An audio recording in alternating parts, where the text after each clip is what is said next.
What's going on is Anton from AntonDaniels.com. I appreciate you guys for continuing to rock with me, but I just got home off of an early morning flight, right? First thing through the door, I want to see my family. I love my family. You know, I'm a family man. I'm an advocate for families, right? Second thing, I got to get that hot shower because I got to throw the threads on. The threads make me feel like $1,000,000, but the third thing through my mind and all throughout the trip is that I gotta have that Teej pack. Teej makes my life uncomplicated. It's uncomplicated skincare for men. The first way that I started specifically was their level 1 system. It's a daily face wash to get rid of the dirt and grime on your skin. 2 times per week exfoliate and scrub to get rid of the dead skin cells.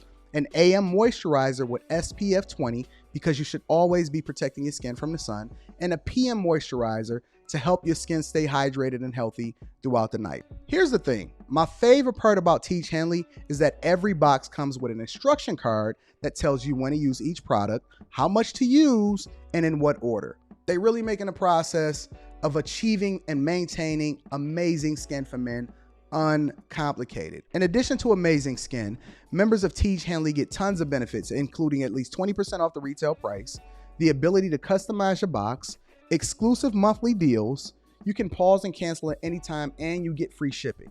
And because Teej Henley is sponsoring today's video, they're offering my viewers an amazing deal, right? Just click the first link in the description and you get 30% off your first box, plus a free gift. It's an amazing deal. You got to get started today. You're not out here trying to look like a dusty.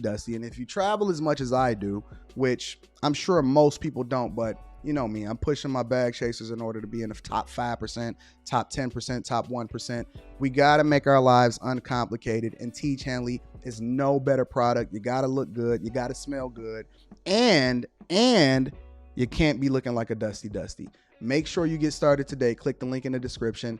Get that Teej pack. Feel the Teej, my friends.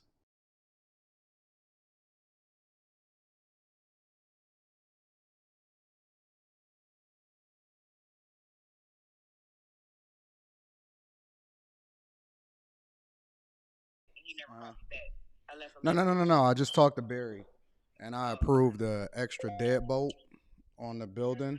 We'll talk about how much it is later or whatever, because I'm live now. I'm just starting a live stream, but I approved it, so I guess they're gonna put the extra deadbolts and stuff like that just to make sure that it's extra safe, and we can go from there. Okay, cool. So, but I need you to call Chris. That's what I was calling you. I need you to call Chris and let them know that I approved it. Okay. All right? All right, I will. All right, bye-bye. What's going on is Anton from AntonDaniels.com. I appreciate you guys for continuing to rock with me. Sorry about that. I got contractors in here taking care of business, putting extra deadbolts on doors and extra security and more cameras everywhere and stuff like that. So just taking care of business. You know how we do it. Just taking care of business. What's going on, friends? Let me give an early shout out first and foremost. Hold on to my early cash appers. T-Max 77095 sent me $10. Said for an early B-Day drink, coffee/tea. Salute. Shout out to T-Max 77095 is in the building. I got a phenomenal show lined up for you guys today. What's going on? I am Anton from AntonDaniels.com, and I also have some additional content that I want to drop for y'all. Okay, that's going to be good. That's going to be good. What's up, friends and family? How y'all feeling today? Let me also acknowledge a couple more super chats. Shout out to S3.EP66. Says, let me pay my ties with the 2-ball early super chatter. And then we also got Old Country Boy is in the building. Says, we stay clowning you, but I respect the consistency. Might become a bag chaser just for the clout. Please, listen, do your thing, but do not do us bag chasers any favors, right? Bag chasers, listen, bag chasers are an elite group, okay? Bag chasers are an elite group. And let me tell you what this elite group is. This elite group is, and this is not for you, Old Country Boy. I appreciate the fireball and the salute. But bag chasers are an elite group of people that's actually trying to align with people that's going in the direction that they're going in. So this is not an opportunity. This is not a Dr. Umar Johnson thing, right? It's a lot of game, a lot of information, a lot of insight, webinars, And then more importantly, meetups. And y'all know we got the meetup coming up. So we got a big group of people that's going to be tapping in Dallas. I didn't know we was that heavy in Dallas. We heavy in Dallas, as y'all can see from the responses inside of the latest post inside of the Patreon. So we doing it. So if you are, not for the Dusties, if you are looking to go in a specific direction with a group of people that's aligned with you and you looking to level up, then make sure you tap into the Patreon. Link is in the description as well as pinned to the top of the chat. Please, if you are dusty, if you are on that blackety black shit, if you are trying to separate people and align just based off of race and all of that other type of shit, if you are a Hebrew Israelite and you're going to be in there with your Bible thumping and shit like that, we moving away from that shit. That ain't what the Bag Chasers about. We are the silent majority. We do great things, and we do not align ourselves with people that only look at race and things like that. We all got our different perspectives. We all got our differences. We all got different ways in which we was raised and think. But we certainly do not need any dusty showing up to our event, fucking up the vibe, trying to argue and debate and shit when we out here trying to fill on some dope women, have some good conversations, level up and do some great shit. You know what I'm saying? So shout out to everybody that's getting it. Yo, I appreciate the fireball again, but please, I don't think this is for you, big dog. I am not begging anybody to become a part of the Bag Chasers. I only want a certain group of people, but I appreciate you. Thank you for the acknowledgement. Also, Matthew Pearson says, I wonder how many women content creators cover the Freaknik. They won't, but let me tell you why they won't. Well, we'll get into that shortly. Thank you for the fireball. I appreciate you also. Shout out to all of the people that's holding me down. Shout out to Jason Chambers. Sent me $6, says, bless you, brother, on Cash App. And everybody that's holding me down. I see y'all. I see y'all in the building. I appreciate y'all. So let me get a little bit of the housekeeping out of the way. And then we're going to get it popping. So first and foremost, I am dropping a Patreon exclusive video this evening, right? I'm doing 2 videos this evening. I'm dropping a Patreon exclusive video, and this video is going to probably fuck y'all mind up because it's so simple to apply, but it's only applying to a specific group of people of how it is that you can make upwards of $500,000 to $1 million a year if you have this specific skill set, but you can then apply it to different industries depending on what it is that you win. So you're just going to have to read between the lines. You're going to hear what I'm saying. It gets straight to the point. It's not a very long video, but I break down why I don't give a fuck about what happens on YouTube, even though YouTube is incredibly lucrative, as I've shown y'all in the webinars that's inside of the Patreon, of how it is that we generate so much revenue on YouTube, despite the fact that people might have 10, 20 times the subscribers that we have. We make way more fucking money than them. But on top of that, separately from that, right, this method ensures that you won't have to depend on anybody talking about whether or not they're going to cancel you or not. You will always be able to make fucking money for the rest of your life, and you will make a lot of money. And this is going to be separating the difference between going to get you crying in a Camry or crying in a Hyundai. Or crying in a Lamborghini. So make sure y'all tap into the Patreon. Link is in the description as well as pinned to the top of the chat. Also, I'm doing a live stream, solo dolo, right here, maybe from Studio A. I might shoot out to the crib. I'm doing a live stream this afternoon or this evening, and it's just going to be me, baby. And it's going to be on the Anton Daniels channel. So you definitely want to make sure that you tune into the live stream on the Anton Daniels channel, because I'm going to be talking my shit.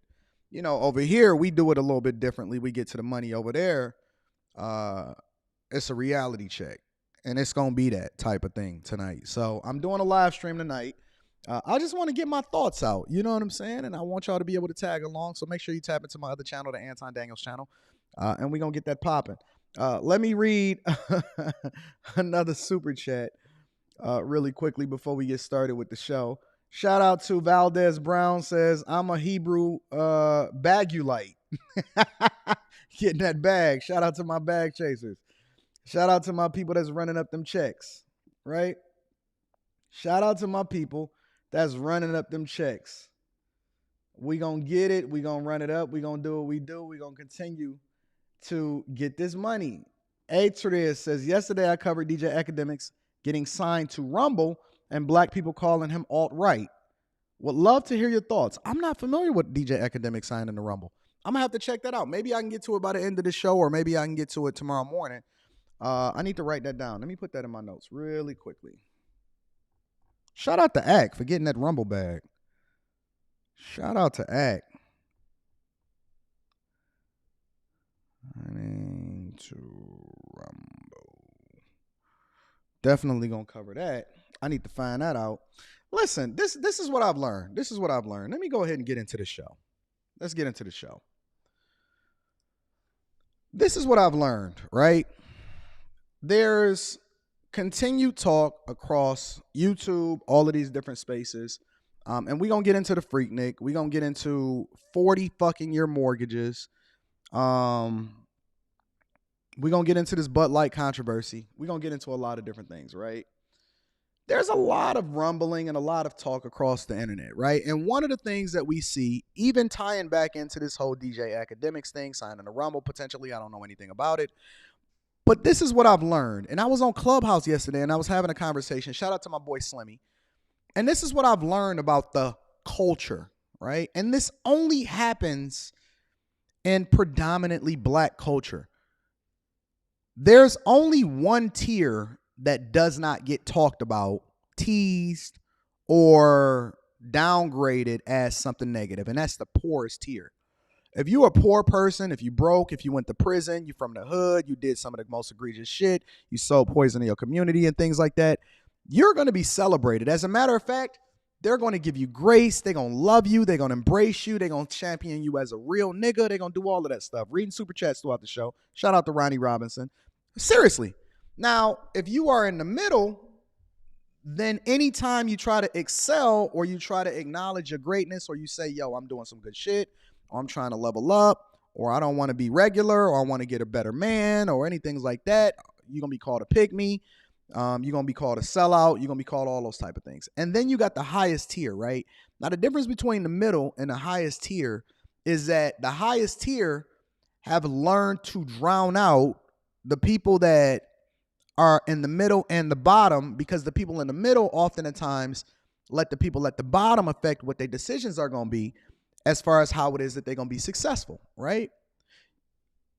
They've learned to drown out the noise in order to level up and get to the bag and become successful and ultimately go on to do phenomenal and great things for their community, philanthropy, building up their families, creating legacies, and so on and so forth.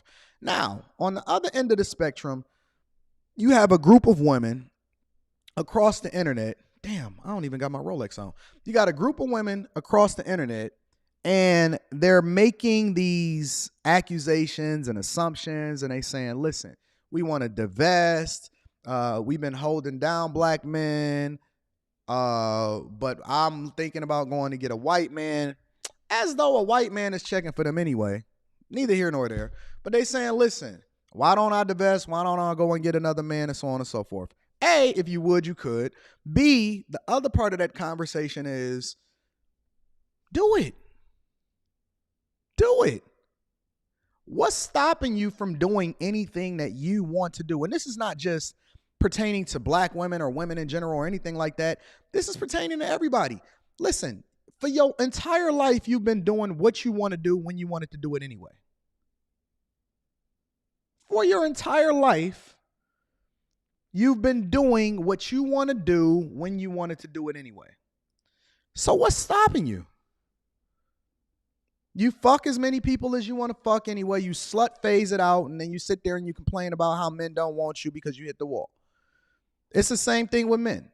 You go out here, you have a bunch of babies, you fuck up your life, you never go to school, your grades is messed up, you do the most egregious shit, you go and get felonies, now you can barely get a job, and you want to complain about somebody that's leveling up and getting to the bag because they did it the right way. Shout out to the nerds, the STEM fields, everybody that's doing the thing that they were supposed to do and didn't get in trouble. They was raised in church and they stayed a good boy. What's stopping you from doing whatever it is that you want to do? If you want to get your passport, go over there and fuck up their community. If you're a woman and you don't like what black men are saying because you're a single baby mama and you want to divest and go and get you a white man, do it. If you decide that you want a career and you don't want a family, and you decide that, hey, listen, I'm wanting to spend the majority of my time making sure that I ain't got to depend on no man, and I'm going to sacrifice this in order to be able to get that, and hopefully I can level up in corporate America, but then I acquired a whole bunch of debt along with it, and I got an education degree and I'm a PhD and I'm only making $70,000, $80,000 a year. You may even be making $100,000 a year. You pretend balling. You got your little BMW 1 Series and you on your flights and you going here and you going there and you acquiring a bunch of debt and you begging Biden for forgiveness and so on and so forth. Do it. What I'm trying to understand is, let's use me, for example. I always like to be the guinea pig. Let's use me, for example, right? I've mastered the internet in that I've been able to simultaneously, for the last 3 to 4 weeks, keep all of the attention on me, which has continued to accelerate the money, the subscribers, the growth, the content, the success, all of that, right? Managed to maintain the attention, in which I've been doing it long enough to understand that all attention is good attention if you direct it properly. Nobody can fucking cancel me. Nobody cancels me. I had the best month ever last month, and I'm going to have a better month this month, right? So let's use me, for example, right? If I'm so triggering to you, why do you keep watching? You can't help yourself, right? Do it. Do it. One thing I never understood about people that complained about Cynthia G, right, is if she was so much of the enemy, why are you tuned into her live streams? Why is she so relevant for you? If it's so triggering for you to where you can't effectively take it in and then objectively make a decision on whether or not you agree or disagree with her, which overwhelmingly I disagree with her, then why are you over there? Why the fuck you over there having a conversation, trying to figure out what it is that she's doing next? Why is it so meaningful to you? I'm going to tell you why.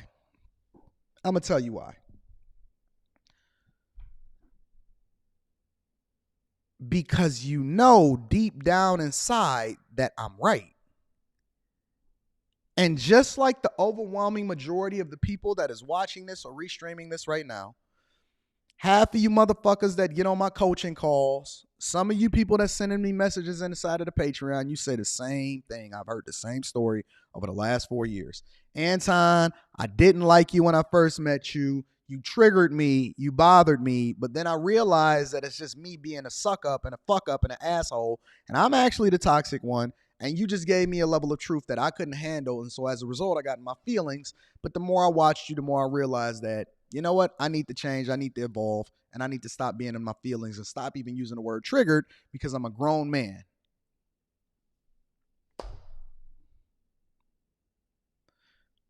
Ladies and gentlemen of the jury, I submit to you this. If somebody sits there and they say to you, I don't want to be married, why do you care? If somebody says to you, I'm divesting and I'm going over here because I'm a single baby mama, you wasn't going to marry him anyway. Let somebody else deal with their trauma. They're doing you a favor. If a group of men says, I don't fuck with these women over here in Western culture, so I'm going to go over there, didn't they just do you a favor by leaving?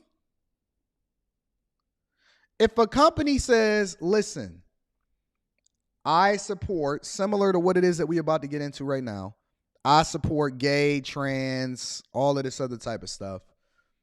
Why are you outraged about it? Why aren't you appreciative of the idea that they showed you who they were so that you can make a more informed decision of whether or not you want to rock with them? I never had a problem with Trump. Not one thing that he's ever said. I didn't have a problem with him grabbing girls in a pussy. I didn't have a problem with him saying that black people's neighborhoods is fucked up. I never cared about the fact that he stood on a square and he said China is full of the devil. I never cared about the idea that he said that the Democratic plantation and it's a swamp out here. I never cared about any of it. You know why? Because now that I know who you are and what you represent, I can make a more informed decision as to whether or not I'm going to rock with you. Now, the determining factor for whether or not I'm going to vote for you is not whether I agree with you or not, because I'm not interested in talking to the person that lied to me the best. I'm interested in the person that tells me authentically who they are so I can find where I can either work with you or we just too far apart to where we can't even come together on this thing, even though you may be over here and I may be over here, but we got a common interest in making sure that China ain't fucking up the money. And so now we can make a more informed decision. But no, this is what I see within the community is black people, black culture, hip hop culture, everything that's worse for us, which I've been standing on this square for the last 2 to 3 years saying that it's the worst thing for us, is all emotional, and they make decisions based off of how they feel, not based off of what makes the most sense for them. Let them do whatever it is that they want to do. If women want to be equal, let them be equal. The next time that your manager, if you're working in a plant, say, listen, I need volunteers to go inside of that pit right there, in which we had to do when we was working in a steel mill, and scrape up all of that scrap steel on overtime, and you got more seniority than her, you better send that hoe down in that pit. I don't care if she just got her hair done. I don't care if she just got her nails done. Either she can quit, or the seniority says, get her black ass down in that pit, smelling like shit, and scrape that fucking steel out. Stop simping. Stop simping. Why are you volunteering and throwing your back out when that funky hoe got less seniority than you? Send her down in that pit and let her scrap that out. Equal is across the board. You get it on both sides. It's a double-edged sword. If you want to do the same things that I do, then you're going to have to compete against me. That's why I feel like all sports should just be one sport. Fuck it. Let them compete. Outswim their ass, out bench press their ass. If you on a basketball court, don't take into consideration that she a girl. Body that hoe. Body that hoe. Oh, you feeling a certain type of way? Then get your black ass back in the kitchen.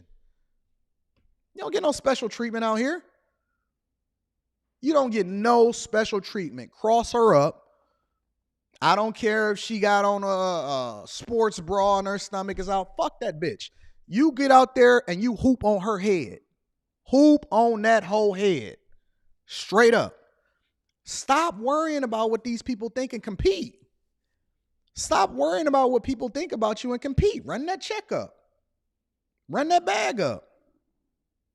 If you see a woman and she feeling a certain type of way, let her feel however she want to feel. The results is going to show at the end anyway. I'm going to kick your ass. I'ma outpost. I'ma outbeat you. I'ma outbody you. I'ma send your ass in the pit if I got more seniority than you. I'm not tripping. And then on the flip side of it, the ones that decide to be feminine and the ones that's rocking with you, you roll with them. You go where you celebrate it, not where you tolerate it. Let me say that again, especially for my fellas. Go where you're celebrated, not where you're tolerated. Stop wasting time trying to convince people that don't give a fuck about you that you are a part of what it is that they got going on and all of that shit. I had to learn that shit the hard way, and I'm still learning it today. Every day I get a different lesson from God, and he say, see, this is what you needed, Anton. And I'm like, let me take my L. We all take our L's, but I tell you what, I'm going to fail forward. I'm going forward and up. I'm failing forward. I'm not worried about what nobody talking about. I'm not concerned about it. I seen somebody else said, they said, why do people continue to rock with Anton? How do we continue to get over 1,000 people at least inside of his live streams in the morning? Because it's a group of motherfuckers that understand what I'm saying. And just because they're not saying it out loud to you, because they're not a part of Black Twitter, don't mean that they don't get it. Don't mean that they're not rocking with me. Don't mean that we not on the same page. Listen, we doing the work. We going to run this checkup, and we not running in the Victim Olympics. I don't give a fuck about what these people are saying. I don't care nothing about them. Run that checkup. Run me my money. Run me my bag, big dog. I asked my chick, what you want? What kind of car you want next? She said, Daddy, I don't even want nothing. I said, all right, well, that means you going to probably get you a new G-Wagon, either the new Range Rover. You got to get 2 cars now. What we tripping about? Run that checkup. Live in bliss. Cut the internet off. When it's time to do your work, you do your work. You kill it. You kill every fucking thing. You run that checkup, and then you continue to live your life. Let them divest. Let them be modern. Let them do whatever it is that they want to do. It ain't no community. It's only the group of people that's going in the direction that you're going in. Shout out to the Bag Chasers. Link is in the description as well as pinned to the top of the chat. All right, so let me get into some of these super chats, and then we're going to deep dive into what the real issues is happening out here in the world, because they are literally trying to kill you, and I'm going to show you how. They are literally trying to kill you, And I am going to show you how. I want to make sure that I'm getting all of the super chats. All right, so let me get these. Ronnie Johnson in the building says, or Ronnie Robinson says, good morning, Mr. Anton. I love the lessons on money. Joined the Chasers weeks ago and getting the business started ASAP here in North Carolina. Keep grinding and stacking. You see that? He ain't worried about what they talking about out here in these streets. He like, yo, love the money talks. Grinding and stacking. Part of the Bag Chasers. Releasing a video tonight. Shout out to Ronnie Robinson. Brandon Pringle, another one of my illustrious students that I've coached to greatness. Hey, Anton, I'm ready to have our next meeting. I know I've been missing. Just finished building my fourplex. Another one of my illustrious students that I've groomed to greatness. Listen to what he said. Anton, I'm ready to have our next meeting. I know I've been missing. I'm on your head, Brandon. Just finished building my fourplex and would like to catch up. Hashtag chaser. Not fucking.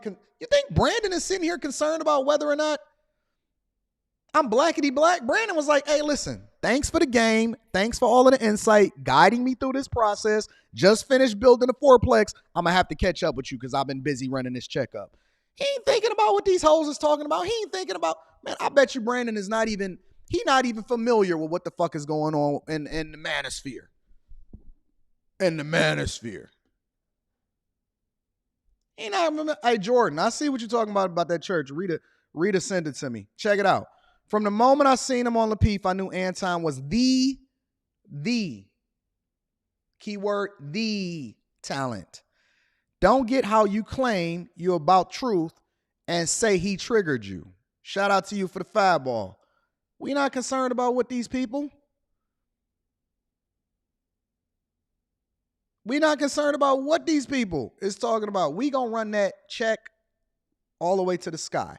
All right, so let's get started with the show. Reading Patreon and Super Chats. Not Patreon. Link to the Patreon is in the description as well as pinned to the top of the chat. Reading Super Chats throughout the show. All right, so this is what you guys have to deal with, all right? While you sitting here worried about whether or not you're going to divest or not, let me give you the sauce on what's really happening out here in these streets. There is now, starting in May, we are in April as the recording of this video. Starting in May, we now have the same thing that's happening in the car industry. When I was coming up in the 90s, I was born in the 80s, came up in the 90s. Shout out to my Freaknik. We're going to get into that shortly. When I was coming up, the highest you can get for a car payment was a 5-year car payment, which even at the time as a young dude, I was like, damn, 60 payments? How much 60 is? 1, 2, 3, 4, 5, 6, 7, 8, 9, 10. You know us, we like to do math on our hands. You got to do 6 of these. 6 of these. I need my Rolex. You got to do 6 of these. 1, 2, 3, 4, 5, 6, 7, 8, 9, 10. That's 20. 1, 2, 3, 4, 5, 6, 7, 8, 9, 10, 30. Damn, I got to do all of that again? Times 2? 1, 2, 3, 4. 60 payments seemed crazy to me. And then to know that by the time you got done paying for that car, depending on what your interest rate was, that you had more than doubled what it is that you paid for the car. So if you paid for a car and it was $30,000, you really paid $60,000 and you're not even taking into consideration gas. By the time you get done paying for it, it ain't got that new car smell in it no more. You're ready to get a new one. Manufacturers built the cars to only last throughout the duration of the financing period so that you can basically be paying for repairs. Also patronize the dealerships, which the dealership process was a ripoff.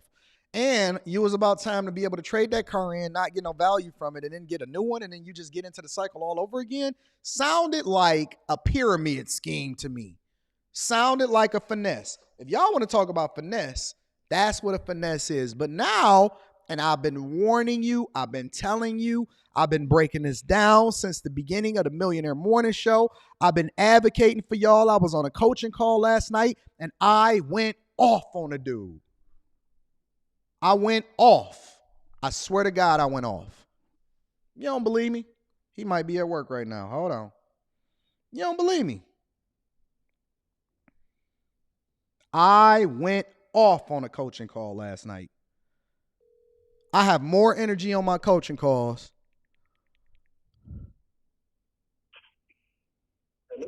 Hey, what's going on, big dog? What's up?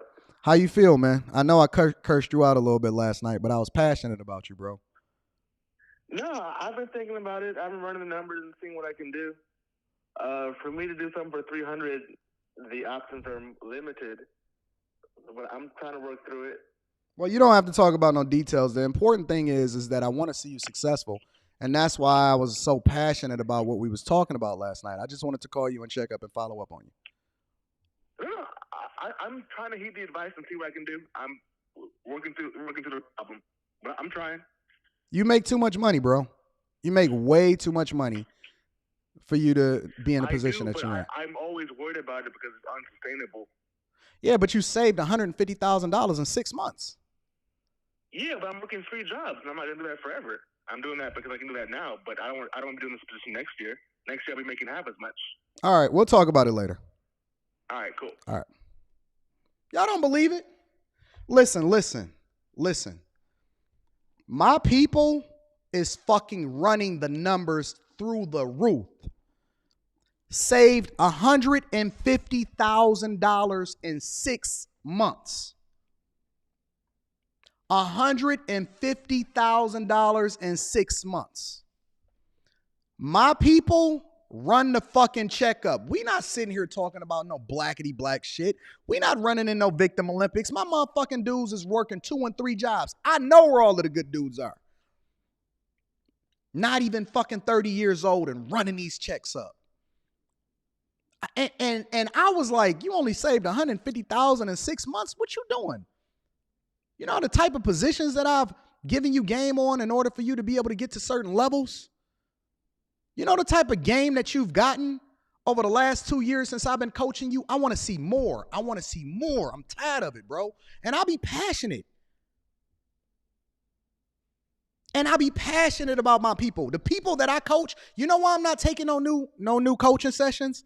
Because I got to dedicate every single moment that I have to the people that I already got booked and the people that have reoccurring calls. If I have not done a coaching session with you right now, I'm putting it on hold for the next 2 months. I'm only doing reoccurring calls because I got to get the people that's already in the stable up to the spaces that I want them to be. I need them to be millionaires before I can take over another new group of people. I was on his head. I was on him. And I've been warning y'all. That this type of stuff is coming. Warning y'all. Right? And now the FHA has approved 40-year mortgages. Let's play this video for you so you can get some more context. Out. It's not easy to afford a home these days, but a new option is about to become available that could help some prospective buyers out there. It has its pros, it has its cons. Here's ABC 15's Christine Stanwood. From 15-year to 30, now 40. It just gives us a better option. The Federal Housing Administration announcing they're increasing the term options to include a 40-year mortgage. The whole idea is that we have an affordability issue. Here's what's good about it. The short term is just that you're going to get a lower payment and a payment that you can afford. We met up with Dan O'Connell. He's a Valley mortgage broker with OC Home Loans. His business is built on purchases and refinancing. O'Connell says you may run into trouble if you choose to stay in your home, paying thousands more with current interest rates. You don't want to get into a situation where the payment's too high that you're house poor. But by doing a 40-year term, if the payment is now affordable and you're worried about, 40 years is too long, I assure you that rates are going to get better. O'Connell. Think about this for a minute. For those of you that don't want to, we're going to do a little bit of math today. Think about this for a minute. 40, you know how long 40 years is? Yo, you can go out, and I wouldn't advise this, and so I'm not advocating for anybody to do this. I've seen people get 2 bodies, meaning that they committed 2 murders and got out before you would have been done paying for your mortgage if you'd have had a 40-year mortgage. Let's talk. Listen. Let's talk about a 30-year mortgage. You know, I hate mortgages. I hate mortgages. Absolutely hate financing to my core, to my soul. Because I don't believe in giving any extra money to the banks. And so I will take every dime that I have in order to pay off whatever it is that I owe to the bank in order to ensure that I'm not giving them 1 red cent in interest. Because black people and culturally, we don't really even understand what debt is or how to use it properly in order to continue to level up from a financial perspective. So let's think about this for a minute. 3 decades to pay for that little bitty fucking house that you got, right? I want to do a little bit of math. Let me see something. 15 versus 30 mortgage.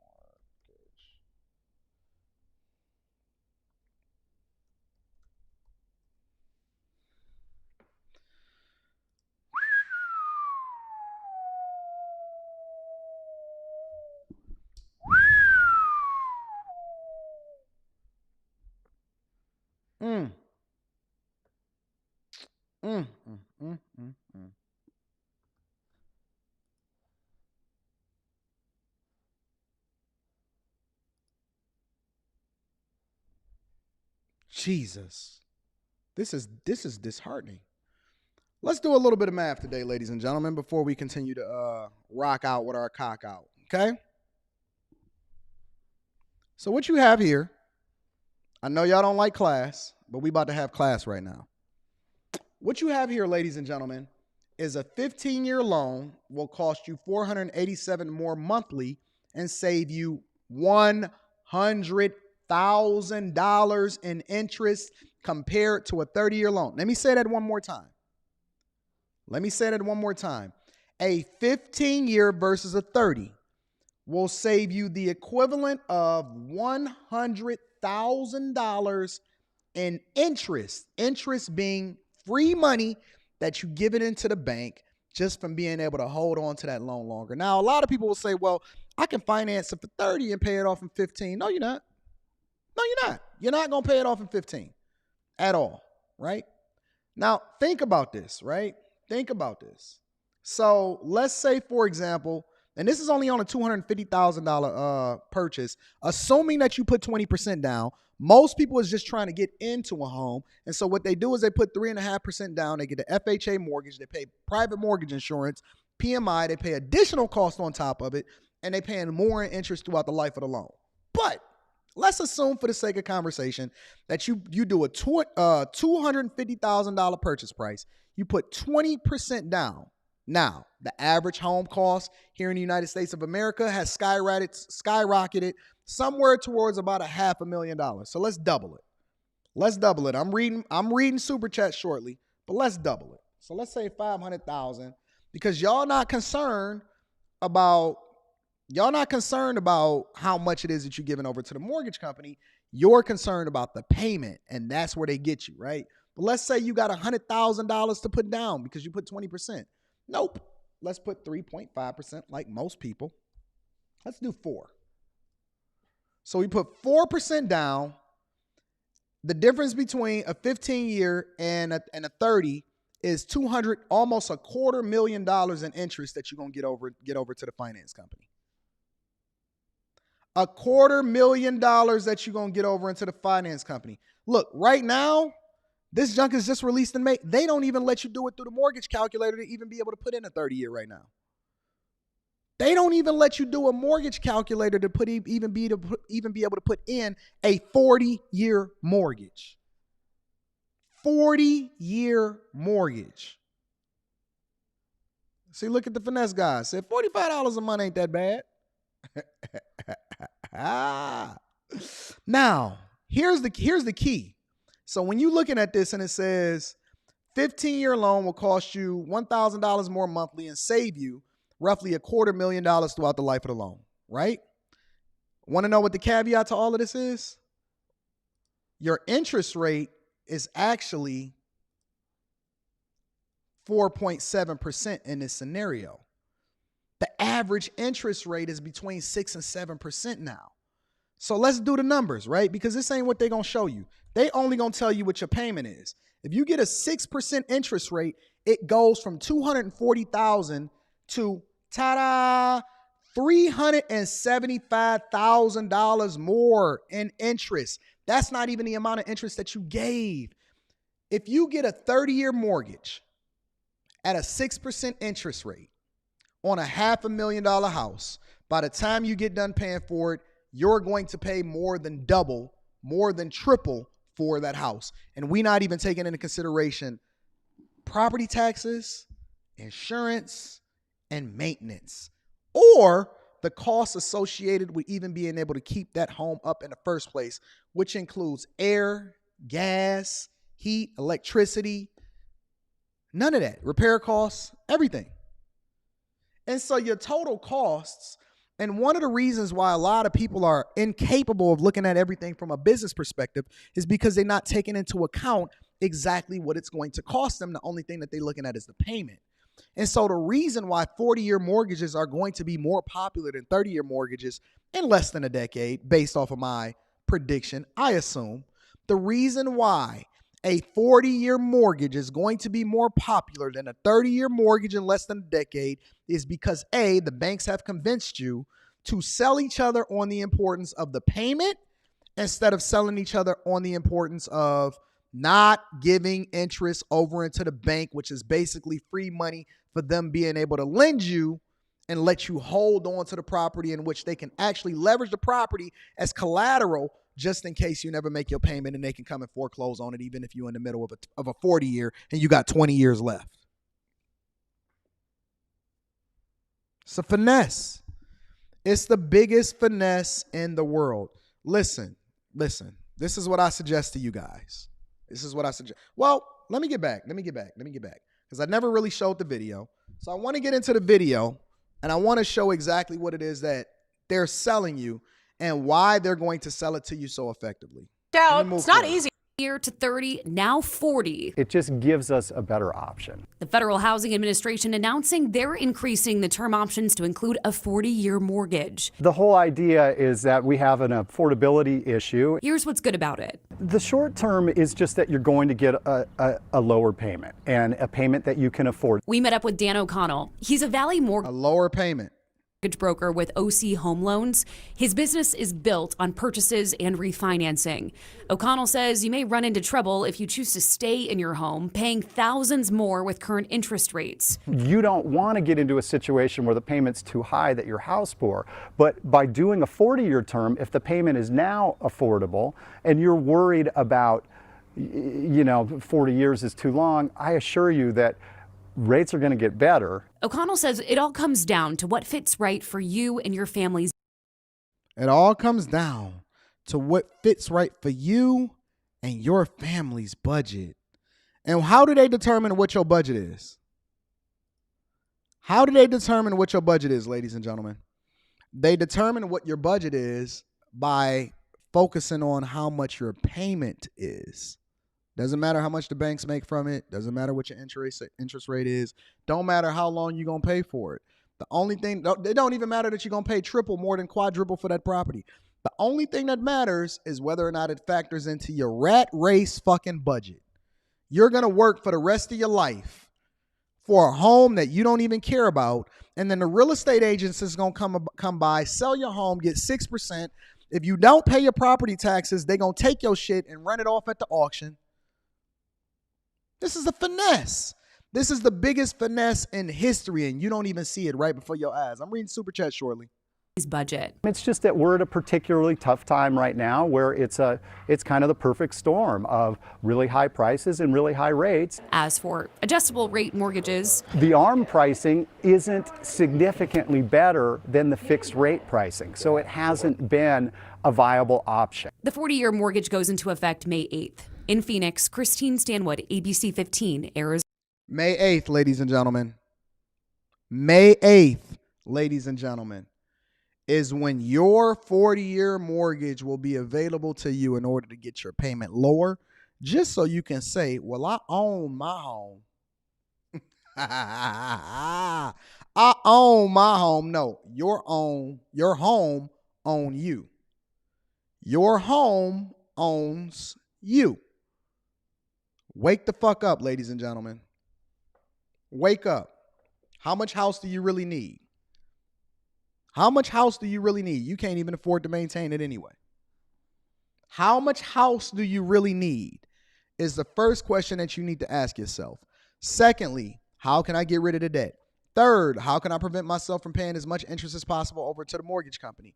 Fourth, you need to leverage the amount of resources that you have in order to make sure that you're buying in the right markets. One of the reasons why you're going down to Texas, going down to Florida, you say, well, they're more conservative and they don't have any income taxes.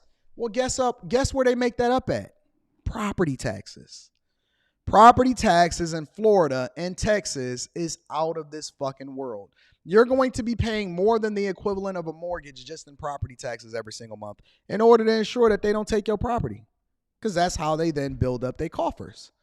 They remove the amount that they taken from the income tax and then they take it off the property taxes. Why you think they building so many fucking homes in Texas? Y'all not hip. Y'all not hip. Y'all are not hip. Let me read some of these super chats, y'all, because we got a full show. We gonna cook today. DJ Chill Will is in the building. Says money ain't everything, but money can solve 99% of all of your problems, not just taking, been living it. Let me add another caveat into there. Thank you, DJ Chill Will. Let me add another caveat into that. Understanding how money works from a business perspective can solve 100% of your problems, because then you have a different perspective that you take towards life. Money will solve 99%. Understanding it from a business perspective is the thing that's going to separate you from the normal people to getting rich. Thank you, Chill Will. I appreciate the fireball. Levi Apparel hit us with 2 super chats. Says, morning, sir.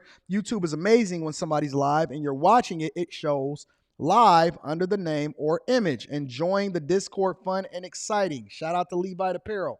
Also says, Anton, open an online bank, capitalize off of this 40-year mortgage.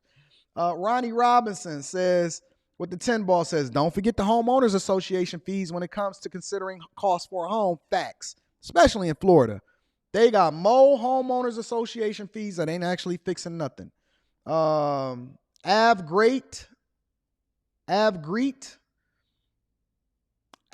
appreciate you, Av, with the 10 ball, says, with the cost to build today, previously around $200,000 to now $500,000 and above, how are you guys making building from the ground up profitable? Well, listen, here's the thing. It does not have to be incredibly expensive. I just got a call back from my guy yesterday. You know, Anton like to share the receipts. Give me a second.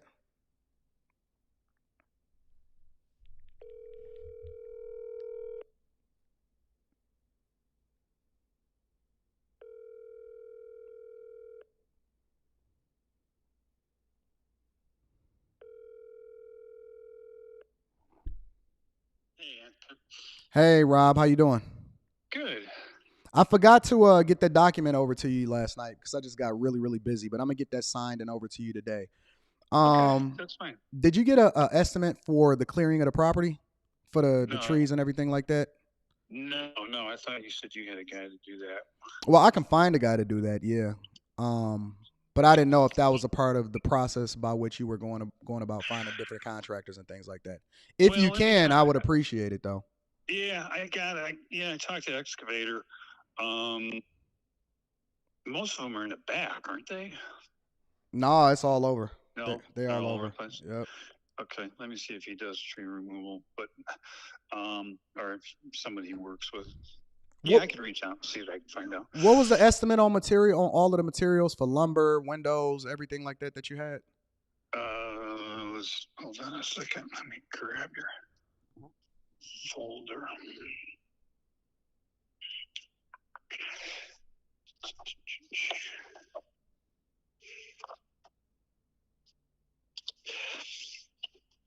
For lumber, windows, interior doors, trim. You said lumber, windows, interior doors, trim. Lumber, windows, interior doors, trim, and then some miscellaneous molding, shelving, parts and pieces for the stairs. It was just under 45,000. So it's just under $44,700. $44,700 for all of the materials. Well, it doesn't include shingles and concrete and stuff. That's Correct. lumber, windows, entrance door, interior doors, trim, molding, stair parts, that kind of stuff. Okay. Yeah. All right. Yeah, I'm gonna get the document signed. And you said 3 weeks he'll be able to get started, right? Yeah. Okay. He told me it was about 3.5 weeks out. So okay. So I can get that over to him. Yeah, I'll get it All over right. to you today. Okay, perfect. All right, bye. Yeah. Y'all would rather go out here and spend money on a fucking Birkin and get a chick a handbag than buy yourself all the materials that you need in order to build your house. Y'all would rather spend money on buying a chick a Birkin than the materials that you need in order to build yourself a house. Listen, let me tell you something. One of the things that I'm doing, I wouldn't usually put this level of information out here to the general public because I'm a receipts guy. I'm a receipts king. But what we doing is we're documenting the process, and I'm going to release every single phase of what it is that I did over into the Patreon members. That's why it's so valuable to be a part of the Bag Chasers, because when you get done complaining about modern women, I'm going to give my people the blueprint on how it is that they don't ever have to finance a home ever again in their life. I'm building a community of people. No, you don't need a construction loan. You don't need a construction loan. Don't worry about it. Patreon members, I'm putting together a whole series for you guys to be able to go through, sit there and work with your spouse on how it is that you can acquire the land, build the property, and own it 100% without actually having to go through a fucking bank. The hacks that I'm giving y'all this year, it's going to be insane. Link to the Patreon is in the description as well as pinned to the top of the chat. Let me read a few more super chats before we get started, before we continue with the show. I'm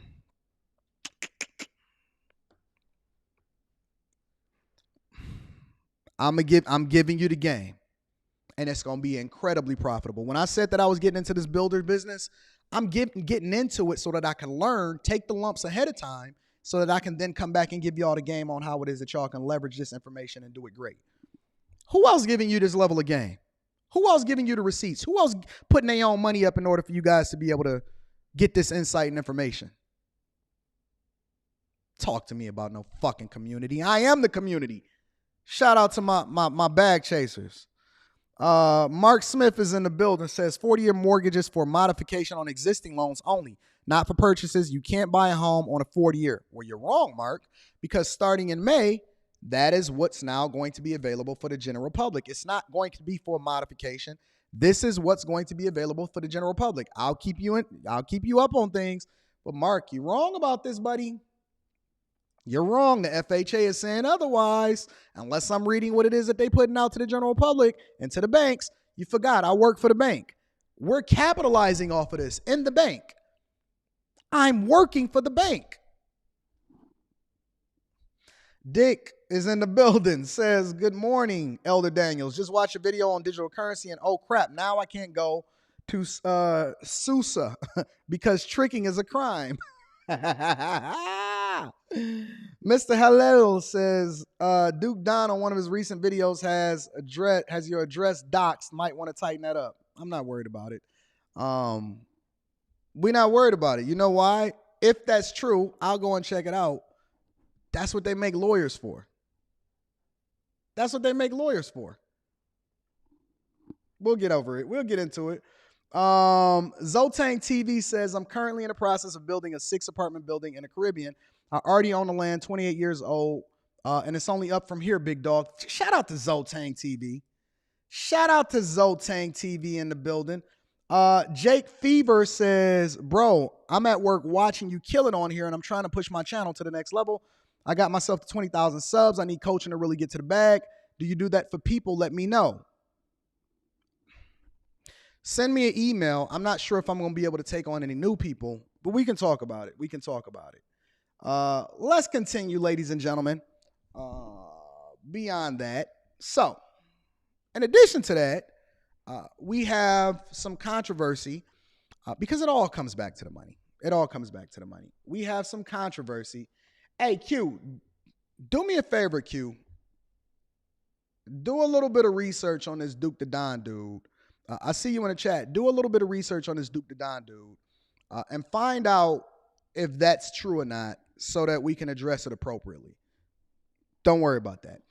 Anyways, Bud Light is embroiled in controversy, right? And the reason that they're embroiled in controversy, I think it's going to surprise a few people. But let me play the video and then we're going to go into it, all right? Today, Bud Light facing some backlash over its partnership with a trans influencer. Take a look. There's a video posted by Kid Rock that has more than 1 million views, hundreds of comments praising him for shooting at cases of Bud Light. Other videos posted online show people like dumping their Bud Light into trash bins and down sinks, even destroying cans of the beer. Why? Well, Bud Light had teamed up with trans influencer Dylan Mulvaney during the NCAA's March Madness college basketball tournament.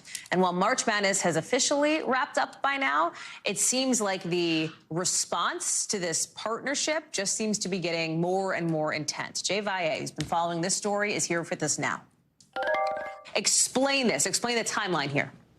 Well, after Dylan posted that, Hallie, thank you for having me, first of all. But, you know, after Dylan posted this video, I mean, a lot of backlash came mostly from conservatives. And then when you have those individuals and with larger platforms like Kid Rock, you can imagine the conversation ignited even more. But Dylan Mulvaney is no stranger to the backlash from conservatives who, you know, she has 10 million followers on TikTok, and she's a trans woman who has documented her experience for over a year now. You know, I assume now that Dylan received backlash on a daily basis, so she did not respond to our request for comment. So essentially, Bud Light, which, as far as I know, has been the #1 beer producer or seller in the United States of America, decided to go woke. They decided to go woke. And so basically, long story short, just to bring this thing full circle, what they did was they endorsed and embraced and went against their consumers that have long time supported and celebrated the brand, which, to my understanding, if I just had to guess, was conservative-leaning white people. Let me say it again. Conservative-leaning white people, in which I'm going to just tell you, there is no more conservative person than white people, especially poor white people. That's a fact. Poor white people were the base and the galvanization behind making sure that Trump got elected in his first term. Because I do think that it's a possibility that he can get elected again. They were the empowered, galvanized, silent minority. We don't like the way that America is going. Finally, somebody speaking our language.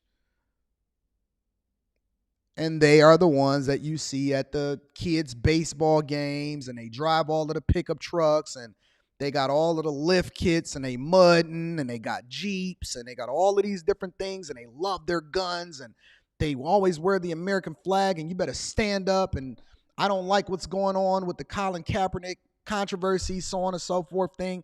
They are the general consumer overwhelmingly. Listen, black people, you know, we like that Hennessy. We like Hennessy. Facts. We like Hennessy. And I'm not saying that all people that's conservative is poor, because obviously I'm conservative. And I know a lot of white people that's conservative that have significant resources. I know a lot of black people. I know a lot of people from all across the globe that are largely conservative. But what I'm telling you is that the major demographic of the people that I see ordering and sipping on a Bud Light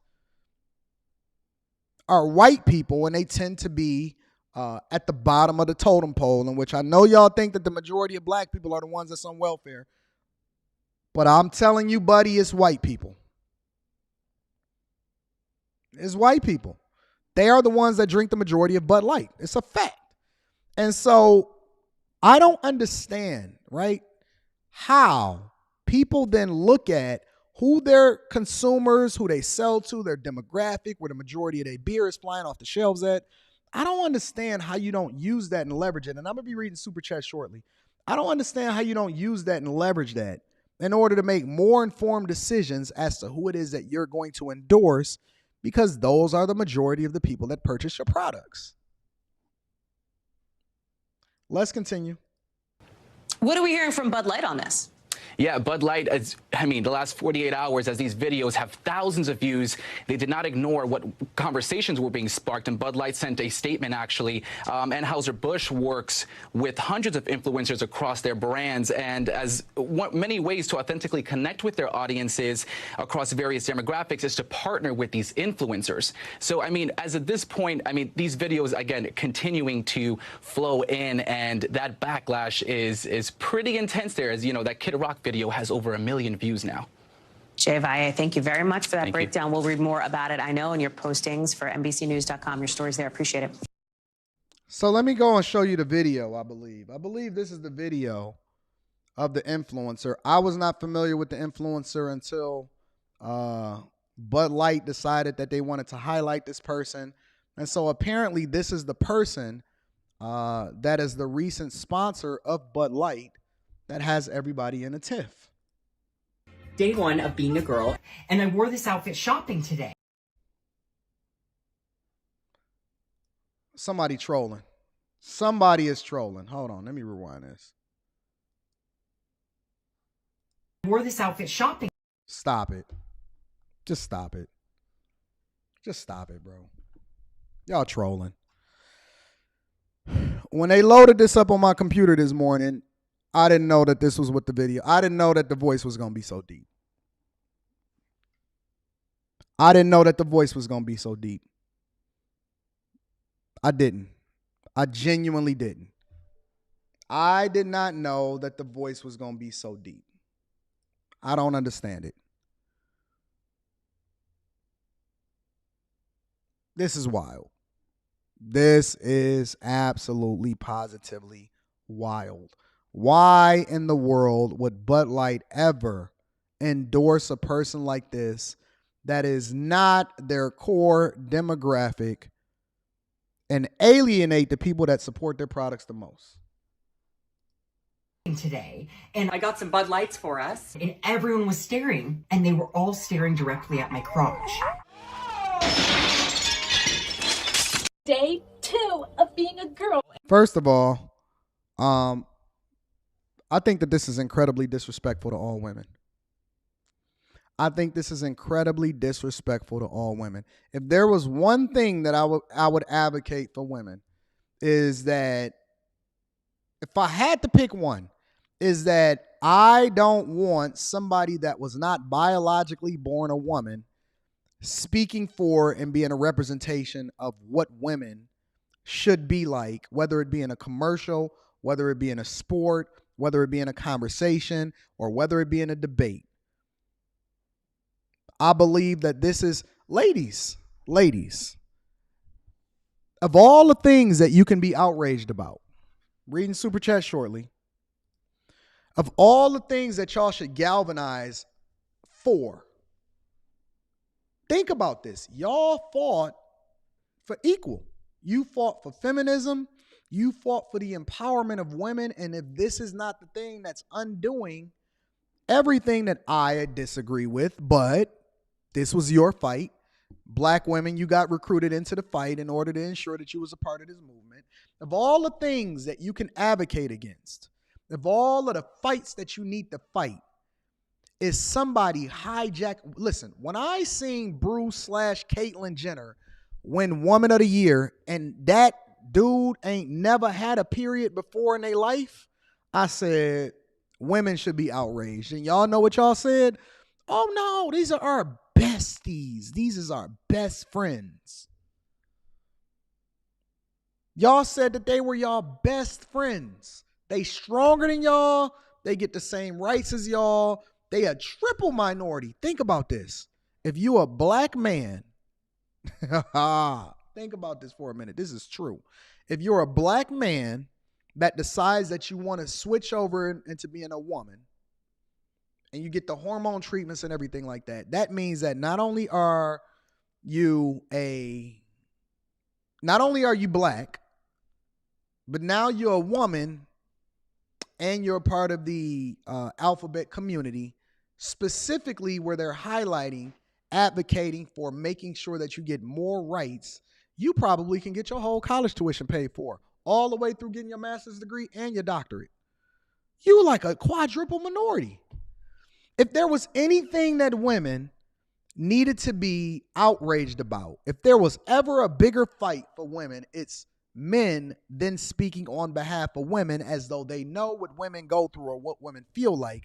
Listen, they will never know what it's like to have a period. Never know what it's like in order to get it bust open for the first time, getting a cherry popped. Never ever understand what it's like to have cramps when a period come on. Never ever understand what it's like to carry a baby for 9 months. Never ever know what it's like to get, well, that's a whole nother conversation. But this is the thing that y'all should be outraged about. But no, these are y'all best friends. Let's finish watching what it is that he got going on. And I just picked up some tampons, and I got some Bud Lights for us. Day 3 of being a girl. It turns out I got some Bud Lights for us, and I've already become a bimbo with the Day 4 of being a girl, and I kept hearing about this thing called March Madness. I am exhausted. This might be the hottest I've ever looked. I feel like this is demonic, honestly. I honestly believe in my heart of hearts that this is demonic. I think, and I heard that Nike was in on this too. Dylan Mulvaney, Nike. Somebody said Nike. Yep.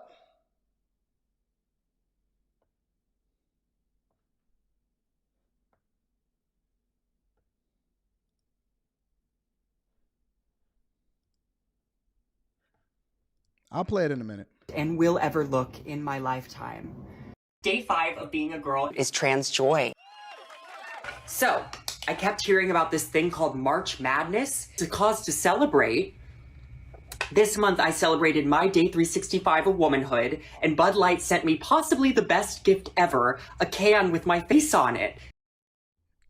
Check this out. Hold on, let me see if I can find it.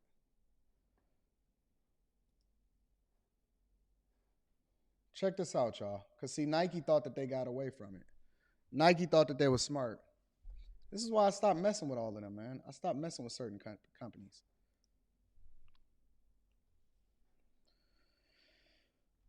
Dylan Mulvaney became a far-right target after scoring deals with Bud Light and this is according to Forbes, and Nike. According to Forbes, it wasn't just Bud Light, but also Nike.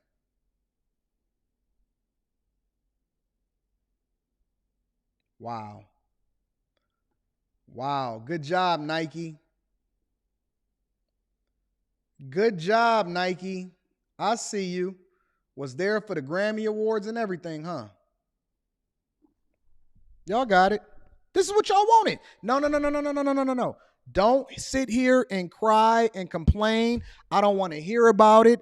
I don't want y'all sitting here coming back to me talking about, Anton, this is egregious. No, this is what y'all advocated for.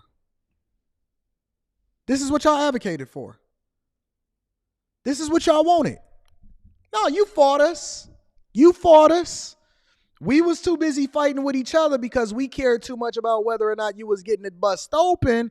And meanwhile, Nike was getting rid of Kyrie and they was signing Dylan Mulvaney, and Bud Light was creating a whole can with the face on it. And this is what y'all wanted.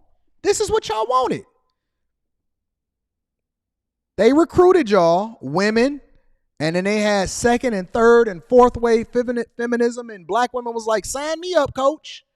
Sign me up, coach. And now they're taking opportunities away from women, and they speaking from y'all, and they having conversations about whether or not, hold on, let me see. Let me look at this real quick. They having conversations about whether or not you guys are doing what y'all supposed to do as women, as though they know what it's like to be women. It's amazing. It is amazing. Amazing.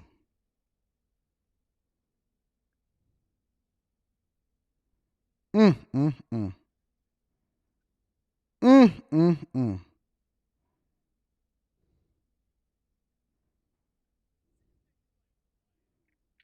Unreal.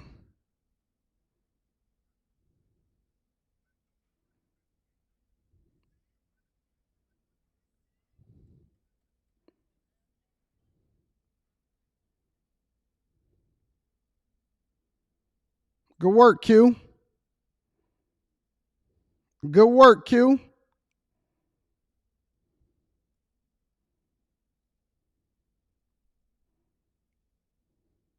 Oh, that's not my real address. Hey, that's not my real address. Hey, listen. Let them do. Hey, Q. So for everybody that think that that's my real address, when they go over there, they gonna sue the fuck out of y'all for bothering the neighbors over there. That's not my real address. So good luck with that. And let the pigs play in the mud. All right. Let me get to some of the super chats, and then we're gonna get it popping for the day. Hey, shout out to y'all for looking out for me too. But let me get back to the game of what it is that we taking care of. All right. So let's see. Jay Benji is in the building, says, I know students doing this finesse for law school. Well, then get your money. Get your money out here in these streets. Said, I know students doing this for law school. Shout out to Jay Benji in the building. The accountability partner, my dog AP, says, you keep giving game like this for free. I might have to rethink my Patreon. Link is in the description. As well as pinned to the top of the chat. Keep cooking, big dog. We appreciate you. Thank you to AP, the accountability partner, my guy.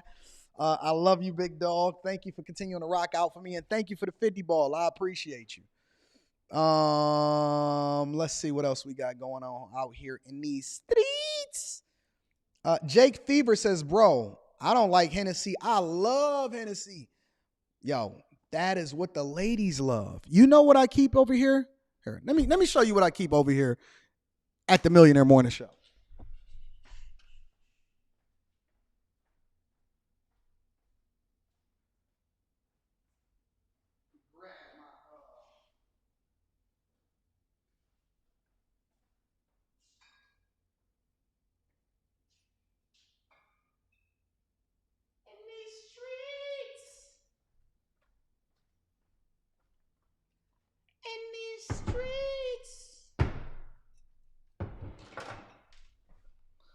This is what the ladies love. I'm going to show y'all what the ladies love. Ladies love Cool A, but they also love a couple other things to go along with it. I'm going to show y'all what our beautiful, illustrious black women love. Y'all ready? I had to go grab my rolly too. I was feeling a little naked out here in these streets. Let me show y'all what the ladies love. This is what we keep in the studio for the ladies. You see this one, right? This one is almost over. Now, Anton don't even drink. I don't drink Hennessy. So you know what's happening with that Henny. You know what's happening with that Henny. All right? So this is what the ladies love. So just in case you run out of it, you always keep a backup. You always keep a backup inside of the studio. So you keep a backup of the Henny because the ladies love that Hennessy. They love it. But this is this is what the women that used to go to Freaknik drink now. All right, listen. This is what the women that used to go to Freaknik drink now. We're going to dig into that in a minute. This is what the young chicks like. They say, listen, we like that Casamigos. Y'all need to be sending me a fucking check for promoting y'all liquors too.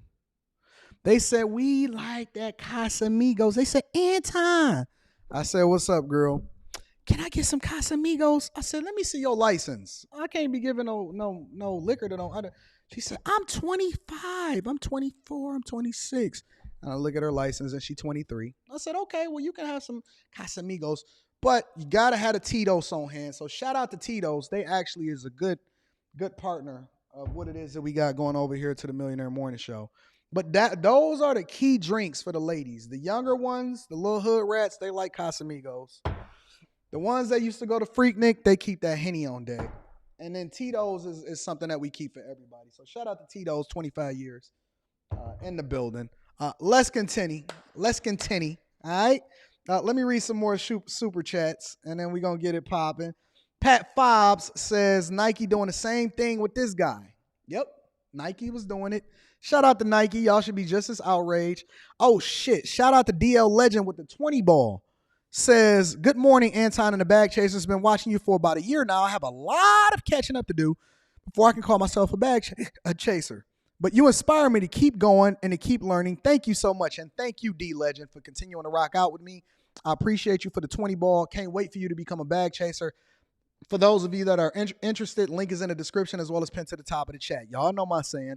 Ash is in the building. Shout out to Ash. He says, sad day for all biological women. Not just black women, not just white women, not Asians, not Hispanics, not Latinos, whatever you want to talk about. It is for all of you. It is a sad day, and thank you for the 20 ball. My dog Brock is in the building. Says, Pastor Love, offering the devil is a lie. I didn't sign up for this satanic crap. Shout out to you, Brock.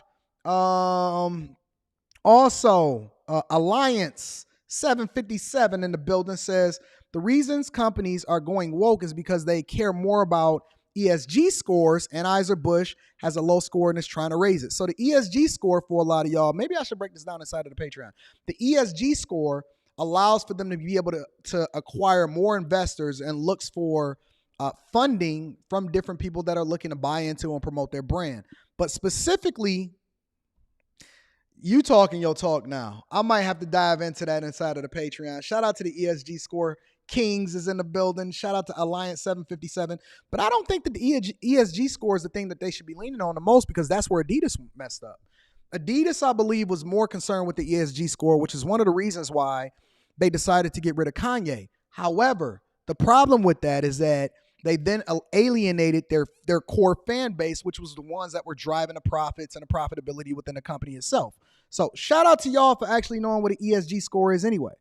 No, the Patreon is not different than the Bag Chasers. I call my Patreon members Bag Chasers because being a bag chaser is becoming the best version of yourself, understanding that the money comes along with it. All right? That's what it is. When I say my bag chasers, I'm talking about my group of people, my Patreon members, my love, my hearts, which I am dropping a video for y'all today. Look out for that. All right? So let's get into the core of this conversation, which was the name of this live stream for episode 66 today. Freaknik. I like to call it old hoes doing what old hoes did. Freaknik, right? I was slightly too young to ever participate in Freaknik because in 94, I was only 12 years old. So I'm 40 years old. It is April 12th, 2023. I was born April 13th, 1982. I will be 41 years old tomorrow. Shout out to all of my Aries, all of my April babies, all of my 80s babies is in the building. We've done the work. We've continued to level up, and we've become phenomenal as a result of it. This is a woman that's recently went viral as a result of how she's felt about her exploits during Freaknik. Make sure y'all hit a like for the YouTube algorithm, subscribe to the channel, and turn on your notifications. I will be reading super chats throughout the show. Get the likes up, ladies and gentlemen. Did y'all see Hulu is about to release a documentary about 94 Freaknik? Yes. So, first and foremost, this woman is, I'm not really even sure. So, I heard that there's a lawsuit by like a bunch of women that are significantly high up in the food chain as far as different parts of their careers. Thank you, Maggie. I'm definitely going to be reading your super chat, and Danzy. It's a lot of women that is sitting here complaining, oh, girl, they aunties, they great-grandmothers, they grandmothers now. They daughter had a kid at 14, and they was up at Freaknik at 18, 17, wasn't even supposed to be there. Camcorders had really just became small enough to where it was reasonable for you to be able to record it on a video and stuff like that. And you got women like this saying, girl, I'm so scared of what's happening with Freaknik. Y'all better be careful of what the Hulu documentary is going to do. I'm not even sure that we will recognize you, ma'am, from what it is that you were looking like then versus what you look like now.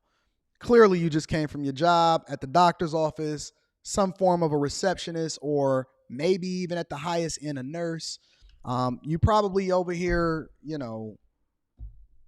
taking people's insurance and making sure that it's registered correctly, finding out what their co-pays are and everything like that. You have nothing to worry about whatsoever. Nobody is going to come back and trip off of whether or not they seen your little snatch inside of Freaknik 94. But let's continue to see what she had to say.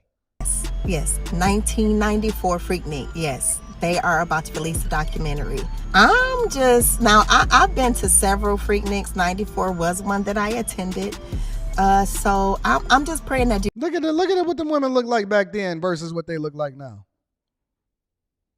Y'all not gonna sit here and tell me that black don't crack. You's a lie, and the truth ain't in you. You not gonna sit here and tell me that black don't crack. Ha ha, hell. Shit. You're not gonna sit here and tell me that black don't crack, that black women don't age like chocolate milk. Everybody ain't Bernice Burgos. Everybody is not Holly Berry. Everybody is not Bernice Burgos, and everybody is not Holly Berry. Y'all not gonna sit here and tell me that, man, shit. Jesus be a fence. I'm praying that Jesus just be a big, tall privacy fence. That's my prayer. I will say this though. Like when they would bring out those video cameras and start recording, I immediately removed myself from the that situation. I never ever was okay with being recorded out there. So hopefully that worked to my benefit. But yeah, y'all, they about to put our business out in the street. Some of us might be on TV. I don't know, y'all. I don't know, girl. So listen. Let me pull up some of this Freaknik footage and see what's happening in these streets. Some of this old footage. Let's see what we rocking with.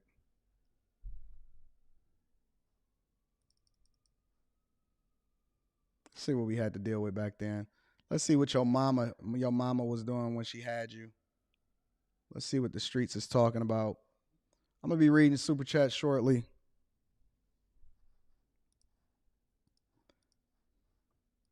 Look at this old footage. Look at your daddy. Look at your hood rat mama.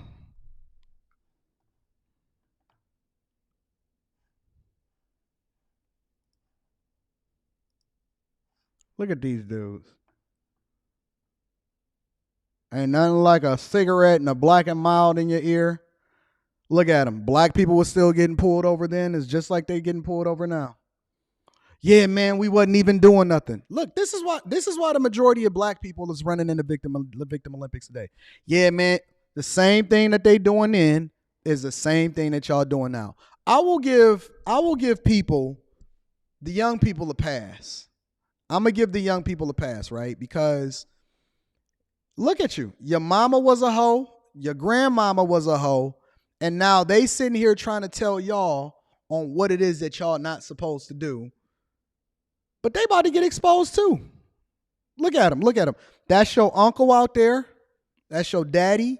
They had the slut walk back then. It was just called the Freaknik. They had a slut walk. It was less organized. They was out there fucking up the community. They was over there doing the things that they wasn't supposed to do. Look, they had the fraternities and the sororities. Look at them. You see them? It's the same thing back then as it is now.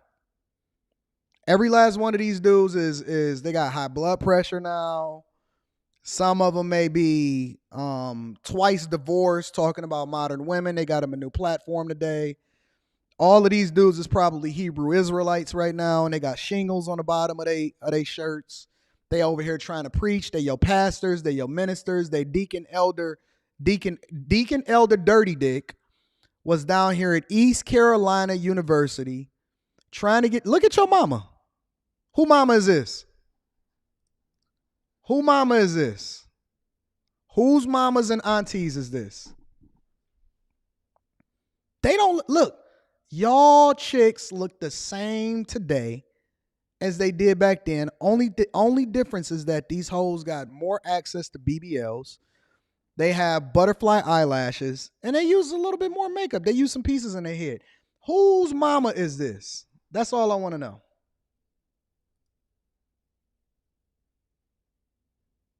Look, same thing. Look.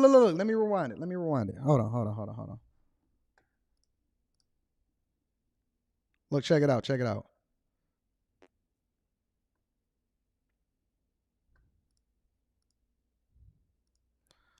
How is this any different than the same thing that y'all doing today?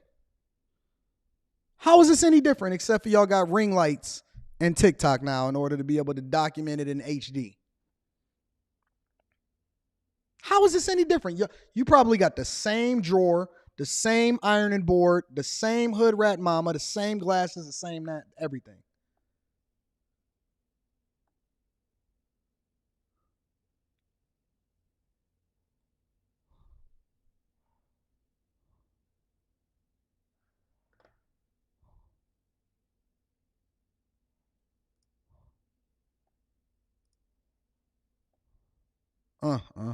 For the streets. Look at these suckers. Look at this nonsense. We ain't got to wait for the Hulu documentary. Anton about to have it right now. They driving down on campers.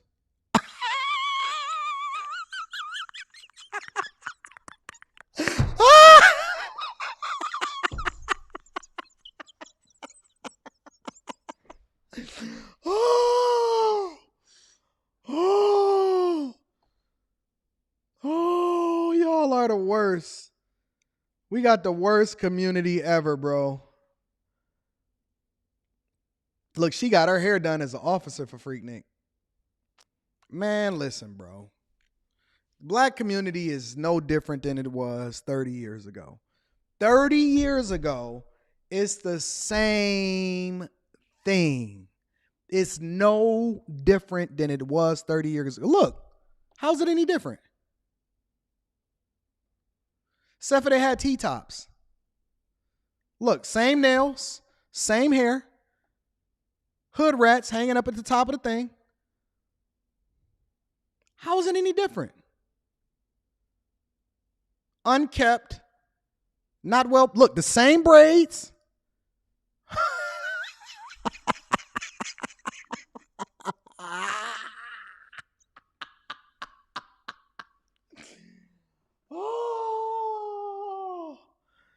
Oh my God. Look at this nonsense, yo. Hold on, I got to turn it up a little bit. The driver. Have a good day. That is Hoochie Patrol, Hoochie Alert. Come on, hold on. Give me one. Sometimes you feel more comfortable around your own, your own people. Just like Freaknik, I feel comfortable here, whereas somebody else would just, they were like, oh my God, I cannot believe you're going there.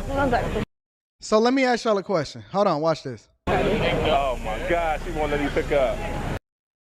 So, how is this any different, y'all? The same, think about what's being communicated. Think about what's communicated. I just randomly turned on the audio, right? And you know what she said? She says, sometimes you feel more comfortable around your own. Think about what's being communicated right now, y'all. She said, sometimes you feel more comfortable around your own. while doing the most egregious shit as a 21-year-old chameleon that will then at some point have children and then talk about how it is that we need to do things for the black community. How is she any different than Black China, except for it wasn't really no real social media stars back then, because you only had the Real World and Roll Rules. How is this any different than what it is that we're experiencing 30 years later from people still talking about how it is that we need to get the community together? Honestly, think about what's being communicated right now. History says that I'm right. History says that I am right. How is it any different than it is right now than what it is that we're seeing on YouTube?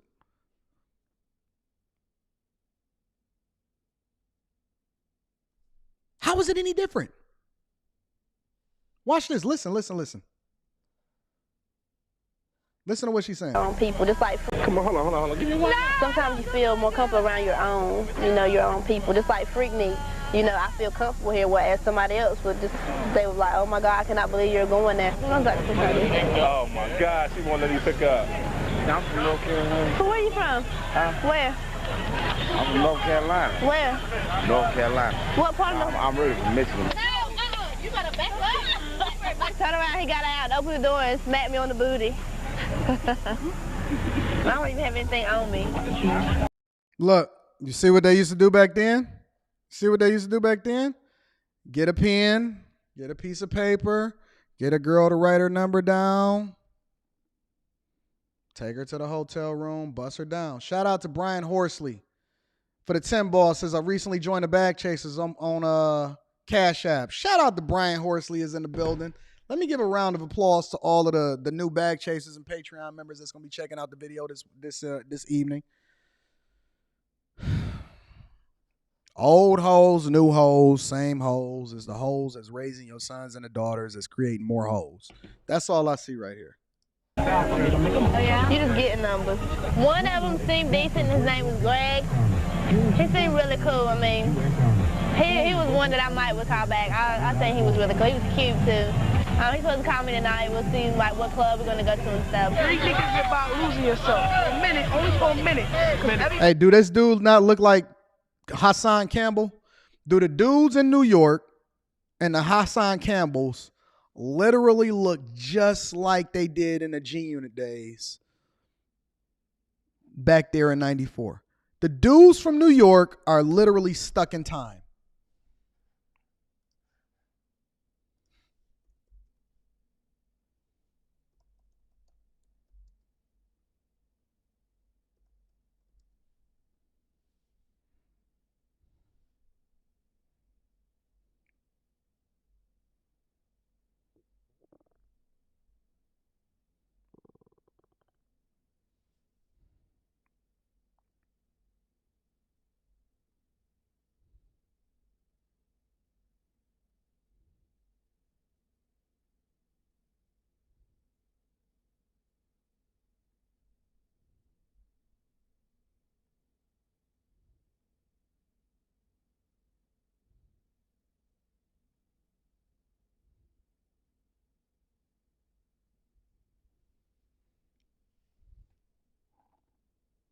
What's the difference? What's the difference? What's the difference between the dudes back then in 1994 and the dudes in 2023? What's the difference?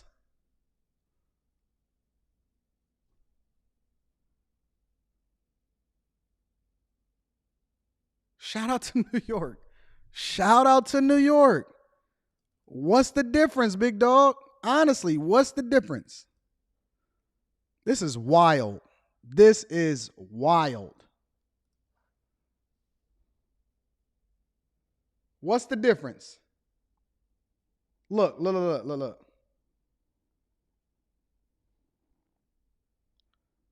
What's the difference between this guy right here Honestly. Shout out to the super chats. I'm going to be reading them shortly. What's the difference between this guy right here and this guy right here? What's the difference?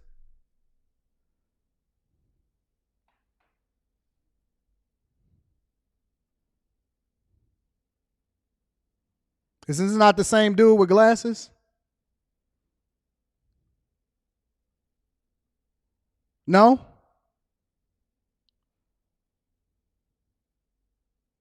Okay. Listen. Who am I to tell y'all differently? Let's continue. Everybody out here is from different places. They don't know nobody. So I'm going to lose myself, she's going to lose herself, and everybody else is going to lose themselves. But just for this weekend, all right? That's why it's only once a year. That's only why it's only once a year. Tell them like that.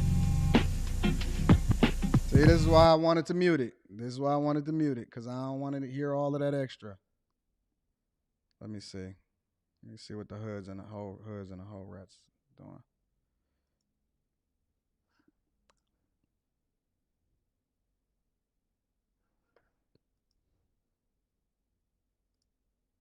Look at them. Look at the hood rats. Look. They got bonnets on.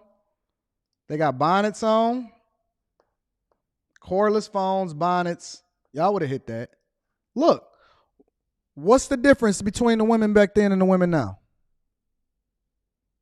What's the difference? They had bonnets on then. They got bonnets on now. What's the difference? Y'all still colorists? Y'all like light-skinned chicks? Jesus Christ. Oh, you're the tall ass dude. I mean, why don't you say that? It was for the streets then. They for the streets. Look. This ain't my number. You got Selena's number. What's the difference?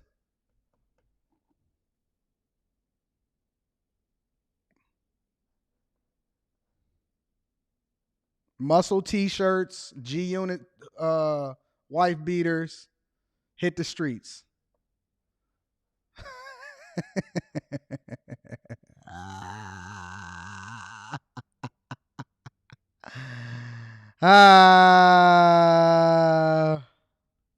Sororities, fraternities, old hoes and new hoes. Sharon Toomer is the founder of Freaknik. Look, these is your mamas and your aunties. A bunch of dudes, a whole lot of dudes standing around one husky chick trying to get their feel on. Man, fuck this. I'm done with the black community. Count me out. Take me out of the game, boss. So, these are your people. These are the people that's still building up on the black community. Old hoes, new hoes, same different, same day, different story, nothing new. Self-Made Faber is in the building, says, what do you think about Coca-Cola teaching white employees to be less white? I'm going to tell you what I think about that. I'm going to show you what I think about it. This is what I think about that. Hold on. I got you. Coca-Cola teaching their employees to be less white. I'm about to show you exactly what I think about that, okay? You ready?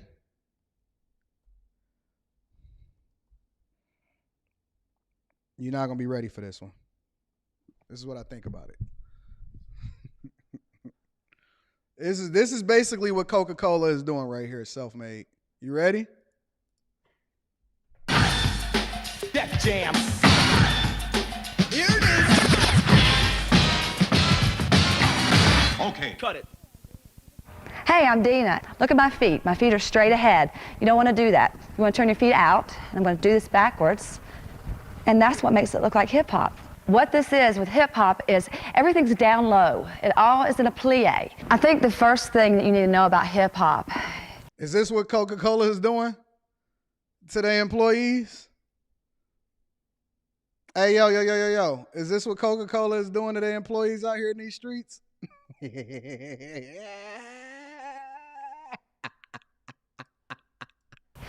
all about your posture. And you know, growing up, my posture was really bad. My mom used to tell me all the time, Stand up straight, stand up straight. Well, you know what? I was standing up straight. And hip hop is this.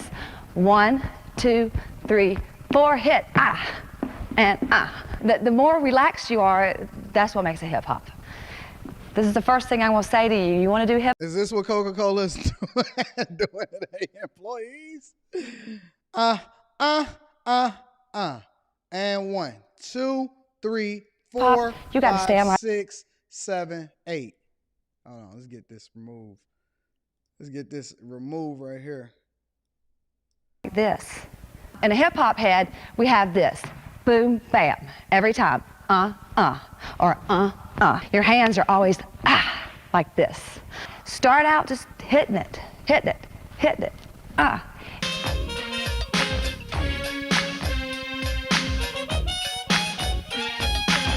This is what we call popping. Straight. Straight. I went to this club, right? And they had no baggy pants and no sneakers. That was wild. I didn't know what to think about that.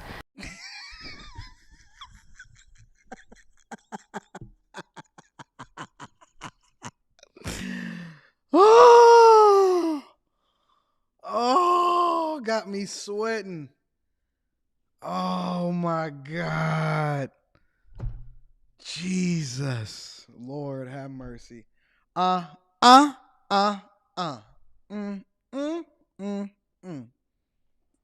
keep this video in my archive. I took some of this from an African piece.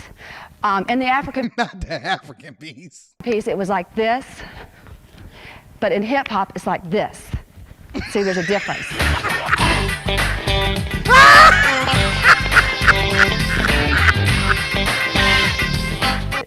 This is me. This is how I am. This is a lifestyle. This is it. I'm into points a lot, but they're not your average points. People ask me all the time, what are you going to do when hip hop goes out? Hip hop is an attitude. It's right here. It's how you feel. It's a style. So it can go out. Hit,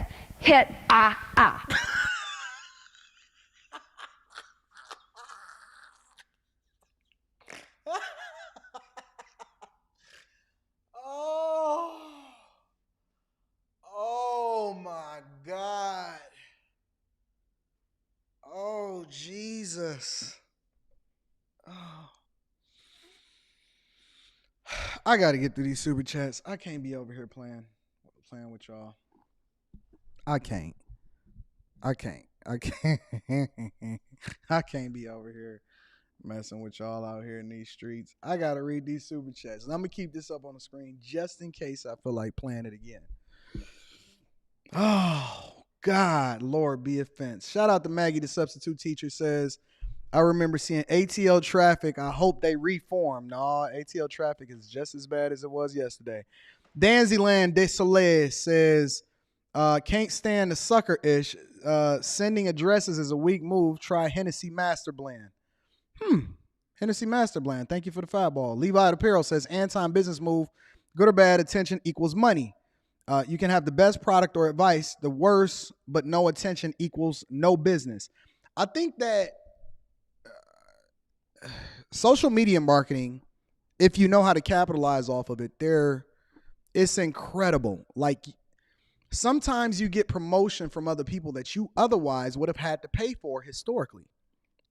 So you got to just learn how to leverage it a little bit differently than everybody else. A lot of people look at it as a bad thing. I see it as an opportunity to be able to capture more of somebody else's audience that otherwise would have known nothing about me. And they get curious and they go and watch a video and then they watch another video and then I become a part of their algorithm. I think it's a good thing. I think it's incredibly good. Black Manta says they mad at Passport Bros, but the community is trying to hide this. Stuff been messed up. Your auntie and your daddy and your mama was messed up. Shout out to the accountability partner with a 28 ball. Says, happy birthday, please. Get a Davidoff Anniversary Series Premium cigar on me. You know what's so funny about that, accountability partner? I got some cigars here that I planned on smoking because Rita is actually the one that's forced me to really embrace cigar life. And I got some cigars here that I planned on smoking while I was doing my live stream because I just wanted to be able to chill and have a good time. So It's funny that you said that. Shout out to you on the 28 ball to be able to hit me with that cigar. Kenju, J1 Kenju says, just a young struggle tuber showing love, big dog. Nah, we winning. Hey, you need to tap into the Patreon and look at that video. Last couple webinars that I did where I broke down how it is that you can make more money on YouTube. Persevere Data TV with the 20 ball says, all you see is Diamond, Ebony, and Robin. With the 20 ball, shout out to Persevere Data TV. Black Manta says, Tommy Sotomayor wasn't wrong at all. Shout out to Tommy. Aaron says, some folks' mamas, daddies are in this documentary. Facts. Brand says, black folks need to start making class distinctions. That's the real issue. David Mosby says, what up, Anton? What up, Bag Chaser? Shout out to Rita, Azriel, Island Girl Q, and of course, Logic. Wish I can go to the Patreon meetup with y'all. Have fun. Shout out to all of the people. Make sure y'all give me a pulse of who it is that's coming. If you have not already, respond to my last post inside of the Patreon. Shout out to David Mosby. Ronnie Robinson says, Black Bike Week at Myrtle Beach needs a documentary too. They're going to have better footage of Black Bike Week, though. It's going to get ugly. Aaron says, kids ask their parents, Mommy, how did you meet Daddy? Turns on a Freaknik documentary at 3605. You were conceived at this moment. Shout out to Aaron. Ash is in the building with the 10 ball. Says, Anton, the difference back then, it wasn't considered organized chaos, gangs, etc. Today, it's a free-for-all, no rules. I was born in 1974. After the 80s is when things got really started to break down. I believe that. I agree. Black Manta says, Dr. King died for us to amount to twerking and sagging our pants, shaking my damn head. Executive Suite, MLE is in the building, says Hassan is from that era. He's from my old neighborhood, although I'm much younger. I was around the same age you were back when this was going on. It's crazy, ain't it? Brock says, who told Tony Stark to hold a dance class? Oh, y'all are so ignorant. Y'all are ignorant and insane and crazy. Man, this has been a fun live stream today. Listen, y'all. Hold on. Let me set y'all off real quick before we get up out of here. Y'all ready? Flex foot, bent back. It's all in your attitude. It's right here in your faces and how you dress. It's the way you look. I want to tell you another thing that makes hip hop hip hop.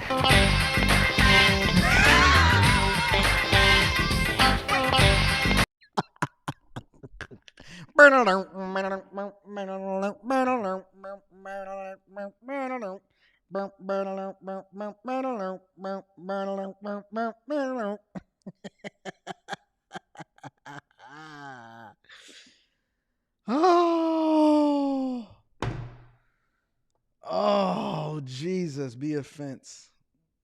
Deal Talk with Deal Making is in the building, says that Detroit Jit ain't too far from that video. Don't y'all be talking about jitting over here in Detroit. We just be over there shitting on Chicago. You know what I'm saying? Shout out to my Chicagoans, but they can't fuck with us when it come to the jitting. They ain't got nothing on us. I'm going to just keep that on the low, though. Shout out to Deal Talk with Deal Making. Jason is in the building. Listen, I appreciate y'all. I rock with y'all. Thank y'all for continuing to hold me down. Executive Suite Emily says, I'm big on cigars, Anton. I do private events here in NYC where I provide the cigar experience. The David off he described will cost about $35 in NYC. Ooh, inflation, right? Markups. Inflation is in the building. Shout out to accountability partner and Executive Suite MLE. Class E Beats is in the building, says, if just Pearly Things made a hip hop video. I didn't want to say it, but if you gonna say it, then I'm gonna go ahead and show it. Shout out to Class E Beats is in the building. Listen, y'all are the best people ever. Make sure 3 things before y'all go. Actually, 4 things. I want to leave with y'all 4 things. I'm dropping a video on the Patreon tonight, or maybe I'll just drop it in the morning since I'm doing a live stream tonight. Either tonight or the morning. I'm gonna drop that video on the Patreon, but I'm finishing recording it today. All right. Second thing, I'm doing a live stream on the Anton Daniels channel tonight, so make sure y'all tune into that. It should be pretty awesome. I'm gonna give y'all some game. The third thing is don't listen to your aunties and your mamas. The black community has been fucked up for a long time. And fourth and final is we don't really care about what people think. We know the evidence shows that we've been doing the same thing as a community for a long time and everybody has been fucked up. All right. Look at Aaron talking about now. Let's not give Detroit another L. So what I need y'all to do is one more thing for me before we get up out of here. All right. Make sure you share this with your family and friends. We don't want to be successful by ourselves. I love you. I appreciate you. You guys are the greatest ever. I'm going to holler at you later. Peace.